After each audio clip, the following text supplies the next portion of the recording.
Hi everyone, welcome back to the Situationship Epidemic. I'm Joelle, and today we're talking into a topic that way too many of us have experienced, whether we wanted to or not. It's called ghosting.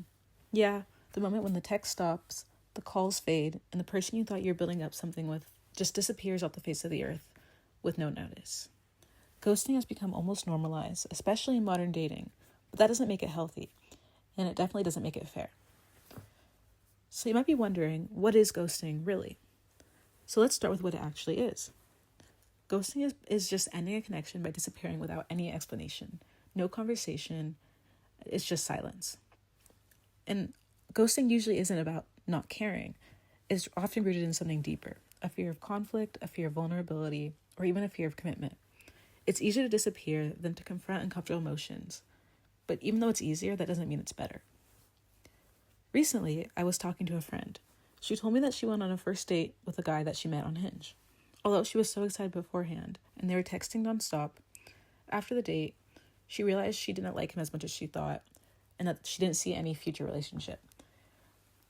She told me that she hadn't texted him since the date and didn't plan on it, although he had already texted her multiple times since, and it had been 2 days after the date that I learned about this.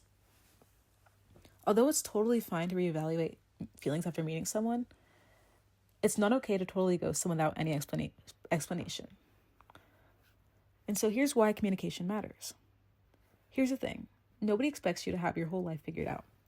You don't need to know on day one whether someone is your soulmate, but you do owe it to yourself and the person you're talking to communicate where you're at. If you're unsure what you want, say that. If you're not ready for something serious, say that. And if your feelings change, you can say that too. Being honest doesn't make you a bad person. In fact, it prevents misunderstanding, wasted emotional energy, and unnecessary hurt. Setting explanations won't ruin things, but instead will actually build trust. So, if you're ending something, here's what's not to do. If you're think about going through a breakup or talking stage or initiating one, and if you made the decision that this isn't working for you, here's what you should not do. 1, don't disappear without explanation. 2, don't ghost, even if you think it will spare someone's feelings.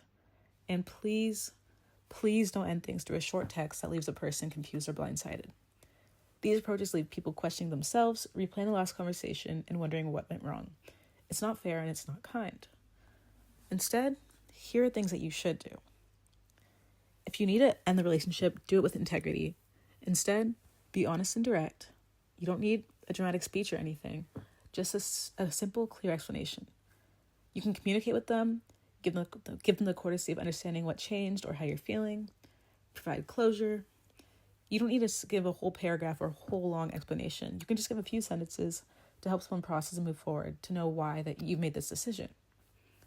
And honestly, it's most important to be respectful.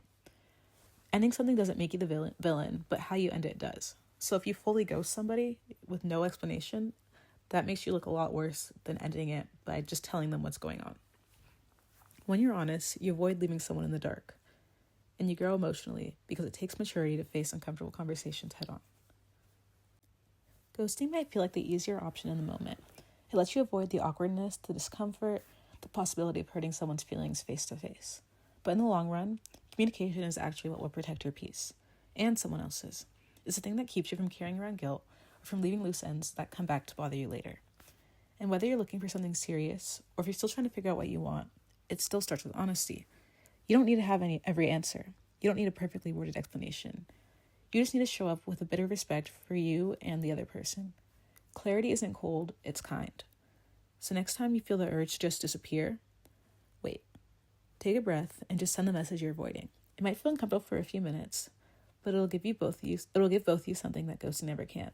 Closure, understanding, and the space to move forward without confusion. At the end of the day, being direct isn't about being harsh. It's about being genuine.